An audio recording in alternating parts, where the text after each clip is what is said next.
하나님의 말씀 보겠습니다. 하나님의 말씀은 이사야 21장 1절에서 17절까지 말씀입니다.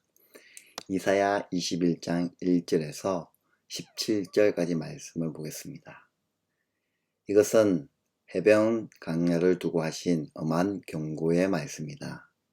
남쪽 강야에서 불어오는 회오리 바람처럼 침략자가 강야에서 저들어온다.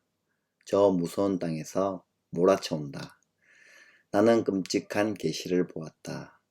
배신하는 자가 배신하고 파괴하는 자가 파괴한다. 엘라마, 공격하여라. 메대야, 애워싸거라. 내가 바빌론의 행포를 그치게 하고 억압받는 사람들의 단식 소리를 그치게 하겠다. 그러자 나는 허리가 끊어지는 것처럼 아팠다. 아기를 낳는 산모의 고통이 이런 것일까? 온몸이 견딜 수가 없이 아팠다. 그 말씀을 듣고 귀가 멀었으며 그 광경을 보고 눈이 멀었다.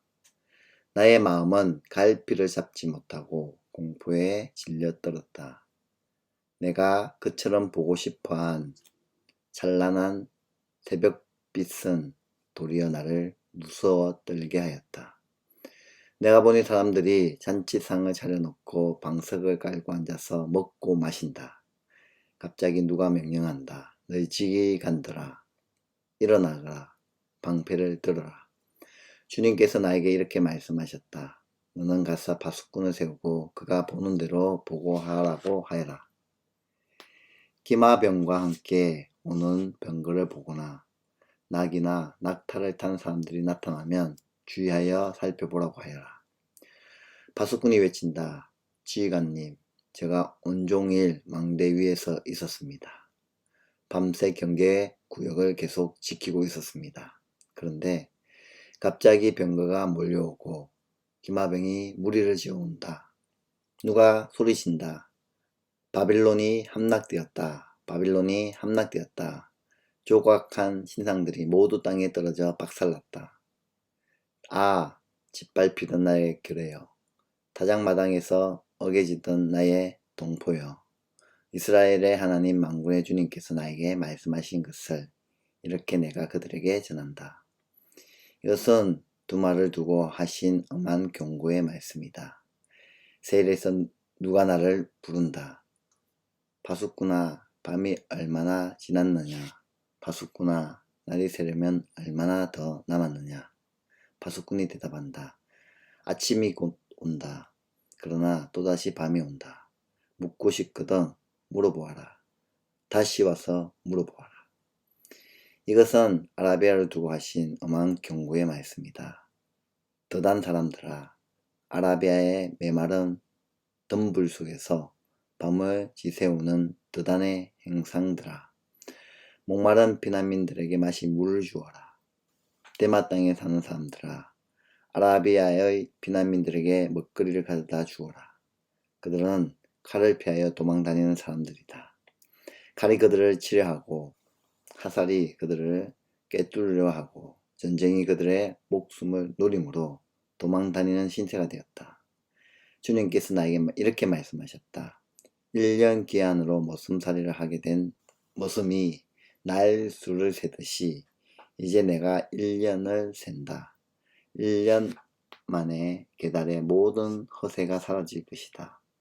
게달 자손 가운데서 하일 쏘는 용사들이 얼마 남는다 하여도 그 수는 매우 적을 것이다. 주 이스라엘의 하나님께서 이렇게 말씀하셨다. 아멘. 오늘 우리가 읽은 본문의 말씀을 통하여 사라지고 말 영광이라는 말씀으로 하나님의 말씀을 전가하겠습니다. 오늘 우리가 읽은 본문은 계속해서 열국에 대한 심판의 말씀이 선포되고 있습니다. 먼저 바빌론이 멸망에 대해서 선포하며 두마, 에돔에 대한 경고가 있습니다. 마지막으로 아라비아에 대한 경고를 하나님께서는 말씀하고 계십니다. 먼저 살펴볼 것은 바빌론의 멸망입니다. 1절에 보면 해변 강야라는 단어가 나오는데 여기에서 해변 강야가 어디를 가리키는지 애매한 부분이 있지만 문맥상 바빌론으로 볼 수 있습니다.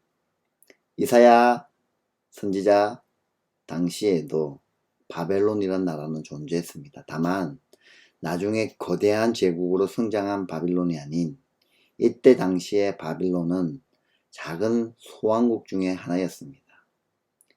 역사적으로 이사야 당시에 메대와 바빌론이 아시리아를 공격한 적이 있다고 합니다.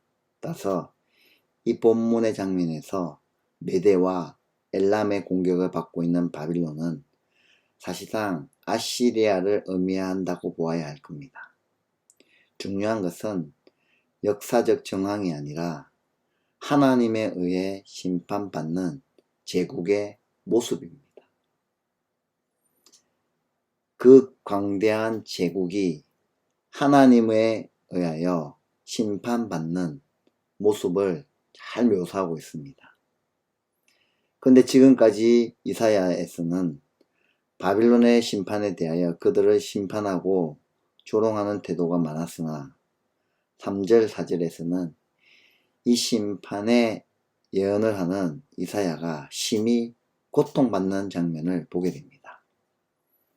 이사야는 지금 하나님께서 주시는 말씀과 보여주시는 광경으로 인하여 고통하고 있습니다.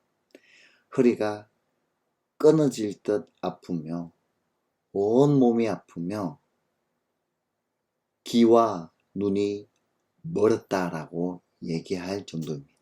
하나님의 말씀을 통해 또한 하나님이 보여주시는 그 환상을 통하여 이웃나라야 열방을 심판하시는 그 광경을 보면서 이사야는 고통 가운데 있고 슬픔 가운데 있고 아픔 가운데 있다는 것을 잘 묘사하고 있습니다.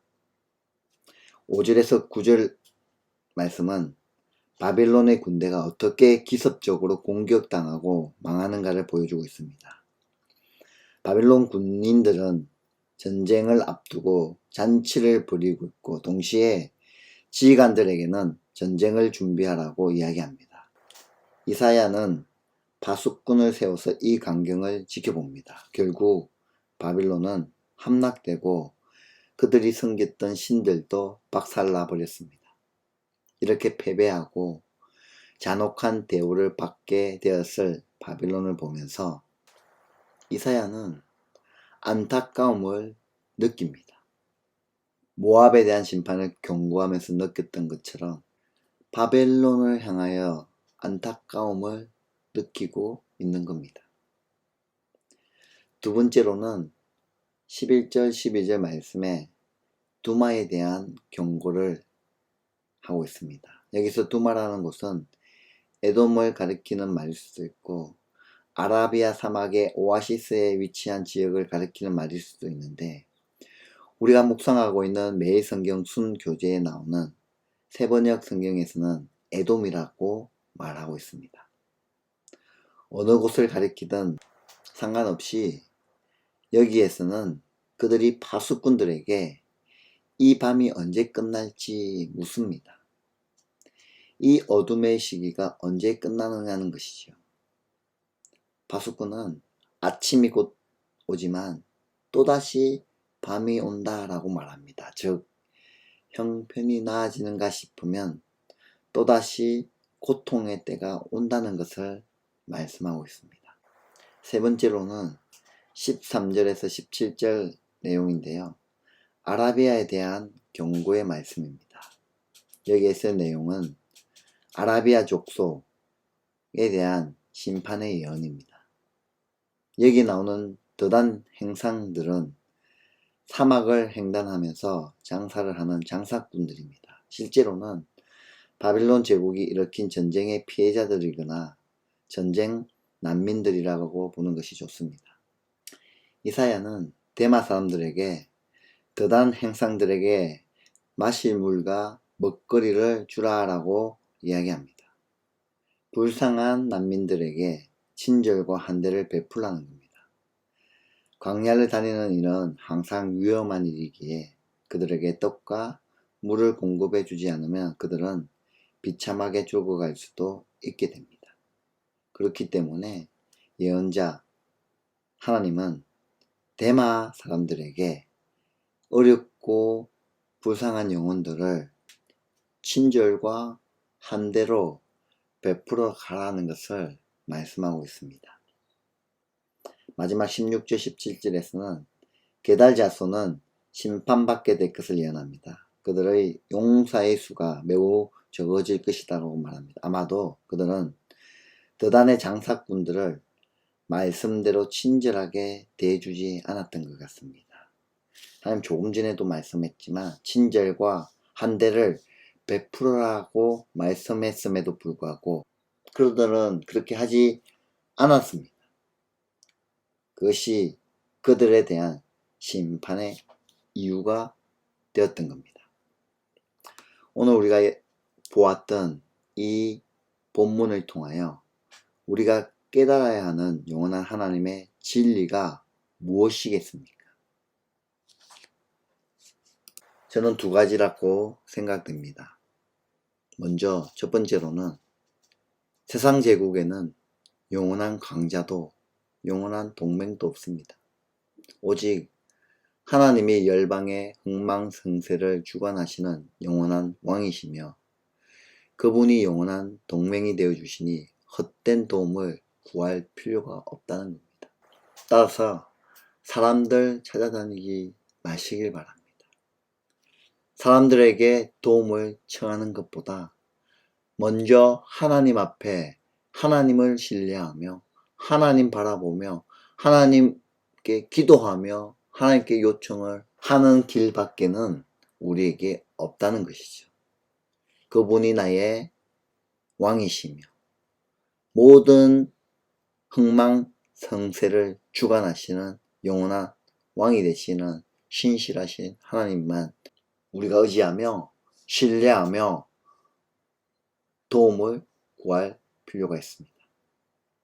두 번째로는 이방인들의 심판에 대한 이사야의 아픈 마음이 드러나 있습니다. 특히 바빌론에 대하여 그렇습니다. 이사야는 멸망을 앞둔 이방 나라에 대한 복수심이 아닌 연민과 동정심을 가지고 있었습니다. 그래서 이사야는 마음 아파하며 힘들어합니다. 이러한 이사야의 태도는 오늘날 세상에서 비참하게 죽어가는 사람들에 대해 우리가 어떻게 바라보아야 하는지에 대한 태도를 생각하게 합니다. 지금 우리가 살아가는 이 땅 가운데 코로나로 인하여 죽어가는 사람들, 베이루트 폭발 사고로 인하여 고통하는 이들, 집중호우로 인하여 수재를 당한 사람들 등등 그들을 보면서 우리는 강 건너 불구경하듯이 바라보는 것이 아니라 피해자 자신의 관점으로 보아야 합니다.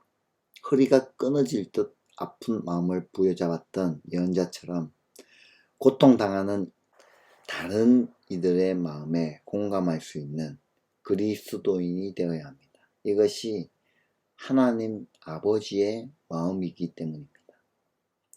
우리 가운데 이런 하나님의 아버지의 마음, 긍휼한 마음, 세상 사람들을 사랑하는 마음,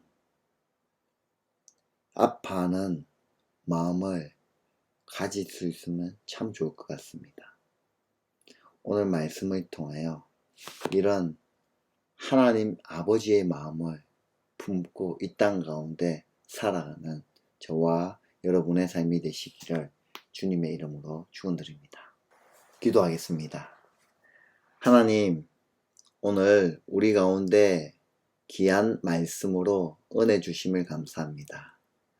하나님, 이 땅에 흥망성쇠를 주관하시는 분은 하나님밖에 없다는 것을 저희들이 깨닫고 이 땅 가운데 삶의 주인을 하나님으로 모시며 살아가는 저희들의 모습이 되어지길 간절히 소망합니다. 오직 주만 신뢰하며 주만 바라보며 살아가는 저희들의 삶이 되길 간절히 소망하며 세상 사람들을 의지하는 것이 아니라 내 친구를 바라보는 것이 아니라 나의 도움이 어디서 오는지 우리가 늘 생각하며 바라보며 신뢰하며 살아가는 저희들의 모습이 되어지길 간절히 소망합니다. 또한 이사야의 마음이 나의 마음이 되길 간절히 소망합니다. 하나님의 아버지의 마음이 나의 마음이 되길 간절히 소망합니다. 죽어가는 영혼들을 바라보며 아파하며 슬퍼하며 또한 그들을 위하여 중보하며 기도하며 내가 어떻게 그들을 위하여 도움이 될지 늘 생각하며 살아가는 저희들의 삶이 되게 하시고 주위를 살피며 주위를 돌아볼 수 있는 그런 삶의 여유가 있기를 간절히 소망합니다. 하나님의 아버지의 마음이 나의 마음이 되게 하시고 하나님이 바라보는 그 눈이 나의 눈이 되게 하여 주시고 그래서 그 영혼들을 품고 사랑하며 아파하며 감사주는 그런 참된 그리스도인의 삶을 살아가는 저희들의 삶이 될 수 있도록 은혜 베풀어 주시옵소서. 오늘의 삶을 주님 손에 올려드립니다. 우리 가정을 주님 손에 올려드립니다. 하나님 지켜주시고 인도하실 줄 믿사오며 살아계셔서 역사하시는 우리 주 예수 그리스도 이름으로 기도드리옵나이다. 아멘.